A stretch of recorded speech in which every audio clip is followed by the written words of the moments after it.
Friends, जैसे कि हमने कल चैप्टर नंबर 2 रीड किया था, आज उसके हम एक क्वेश्चंस मैं आपको कराऊंगा और एक असाइनमेंट बेस पर आपको क्वेश्चन दूंगा जिसको आपको आपके अकॉर्डिंगली करना है। अगर आपसे वो आंसर सबमिट नहीं होगा, यहाँ आप सॉल्व नहीं करोगे, फिर मैं आपको बताऊंगा।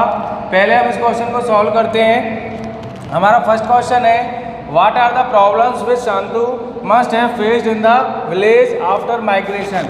यानी माइग्रेशन के बाद जब वो विलेज से फेस, उन्होंने क्या क्या समस्याओं का सामना किया। जैसे कि आपने चैप्टर में देखा था, उनके पास ऑक्यूपेशन नहीं था, उनके बच्चों के लिए हायर स्टडीज़ नहीं थी, और उनका जो ऑक्यूपेशन था वो लॉन्ग टाइम से क्या था, 2 ईयर से वहाँ बरसात वगैरह नहीं आई, तो उनको बहुत अपने रिक्वायरमेंट ऑफ फूड्स की भी फैसिलिटी अवेलेबल नहीं हो रही थी। तो इन सब परेशानियों को देखते हुए उन्होंने अपना काम चेंज करने के लिए विलेज टू सिटी कन्वर्ट होने की सोचा था।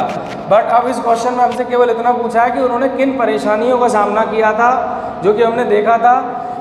उसको आंसर के रूप में समझते हैं। शांतुज लिव्ड इन अ विलेज। शांतु कहाँ रहता था? गांव में रहता था।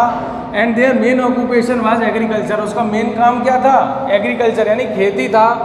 But his family had faced a big trouble. उनके परिवार के साथ बहुत बड़ी एक समस्या थी, due to drought in there village. वो जहाँ रहते थे गाँव के अंदर, दैट्स वाई शांतु माइग्रेटेड। वहाँ से उन्होंने एक जगह से दूसरी, माइग्रेट का मतलब एक जगह से दूसरी जगह ट्रांसफ़र होना, यानी कि अपने आप को दूसरी जगह शिफ्ट करना। To his nephew's village. उनका जो नेफ्यू का भतीजे का जो गांव था, विद हिज फैमिली, अपने परिवार के साथ, एंड कैटल, और अपने मवेशी जानवरों के साथ। He got the news that there was very good. उन्होंने वहाँ शिफ्ट किया और उसके कुछ समय बाद उनको एक अच्छी खबर मिली, रेन इन द विलेज। उनके गांव में क्या आ चुकी है? बरसात। दिस ईयर, इस साल।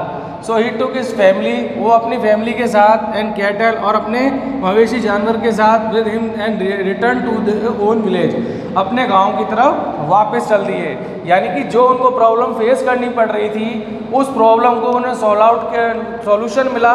तो उन्होंने कहा कि अब जो हमारा मेन वर्क है, जो ऑक्यूपेशन है एग्रीकल्चर, उसमें हमें जिसकी रिक्वायरमेंट थी रेन की, अब वो रेन आ चुकी है, तो इसलिए हम वापस विलेज की तरफ मूव करते हैं, रिटर्न करते हैं। Second, inability of drinking water. पीने को पानी नहीं था।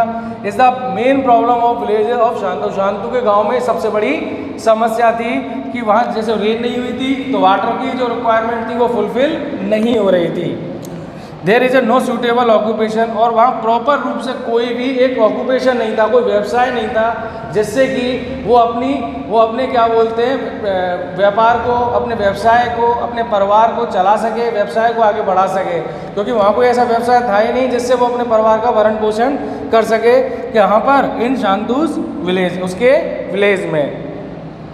अब इसका सेकंड क्वेश्चन है, if there is any family. आपको एक इमेजिन करना है इस क्वेश्चन के अंदर, और उस इमेजिनेशन के साथ आप जो सिचुएशन आपने इस चैप्टर के अंदर देखी थी, उसी के अकॉर्डिंग आपको इसका आंसर मुझे लिख के भेजना है। जो मैं आपसे कह रहा था कि मैंने आपको एक क्वेश्चन दिया है असाइनमेंट के रूप में, वो यही क्वेश्चन है कि आपको ये बताना है कि वो आपने जो इस चैप्टर में कंडीशंस देखी हैं, वो आपको इस क्वेश्चन के अकॉर्डिंग जो आपसे पूछा जा रहा है उनके आंसर्स देने हैं। जैसे मैं बता रहा हूँ, if there is any family, कोई भी परिवार, इन योर विसिनिटी, आपके आसपास, हु इज़ माइग्रेटेड, जो एक जगह से दूसरी जगह आया हो, टू अदर प्लेस से, for a settled in your area after migration, आपके आसपास के एरिया में माइग्रेट होने के बाद यहाँ सेटल हुआ हो। यानी कि आपके पड़ोस में कोई ऐसा व्यक्ति हो जो गाँव से आया हो, और गाँव से आने के बाद उसने अपने आप को यहाँ सेटल किया हो, जिससे कि वो अपने परिवार का पालन पोषण कर सके, उनको हायर स्टडीज़ अवेलेबल करा सके।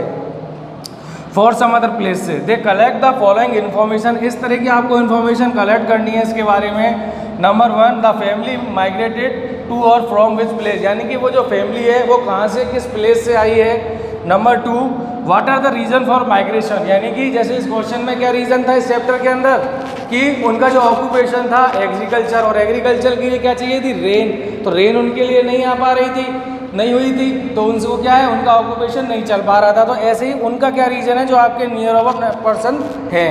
How many members are there in families. अब वो जो फैमिली आई है, उस फैमिली के अंदर कितने मेंबर्स हैं, ये आपको बताना है। और हु हेल्प देम, और उनकी कौन मदद कर रहा है। तो आपको ये क्वेश्चन इस तरीके से सॉल्व करना है, पॉइंट वाइज। आपको समझ में आ गया होगा। नंबर ए पॉइंट, कि फैमिली कौन से प्लेस से माइग्रेट करी है और उनका रीज़न क्या है, वो कितने मेंबर्स हैं और उनकी कौन मदद कर रहा है। यानी कि कोई न्यू पर्सन जब एक प्लेस से दूसरे प्लेस पर आता है, कोई भी हम भी अगर किसी नई जगह पर जाते हैं तो हमें वहाँ के बारे में कुछ नहीं पता होता, तो अगर उनकी कोई पर्सन हेल्प नहीं करता है तो क्या होता है, वो एक तरीके से अपने आप को एक अकेला महसूस करते हैं कि अब हम इस तरीके के काम को किस तरीके कर पाएंगे। तो अब इस कंडीशन में उनकी कौन हेल्प कर रहा है ये आपको बताना है। तो बेटा आपको फर्स्ट क्वेश्चन, अब तक जिन्होंने फर्स्ट चैप्टर के जो क्वेश्चंस वर्क सबमिट नहीं किए हैं वो फर्स्ट क्वेश्चन के वर्क को सबमिट करो, और सेकंड को चैप्टर आपका जो चैप्टर स्टार्ट हो चुका है उसका ये फर्स्ट क्वेश्चन मैंने आपको कराया है, सेकंड क्वेश्चन असाइनमेंट में आपको करना है। इसके बाद मैं आपको नेक्स्ट क्वेश्चन मंडे को कराऊंगा। इनमें कोई प्रॉब्लम हो या चैप्टर की रीडिंग में कोई प्रॉब्लम हो फर्स्ट या सेकंड चैप्टर में, तो आप मुझको पर्सनल कॉल करके भी पूछ सकते हो। Thank you students.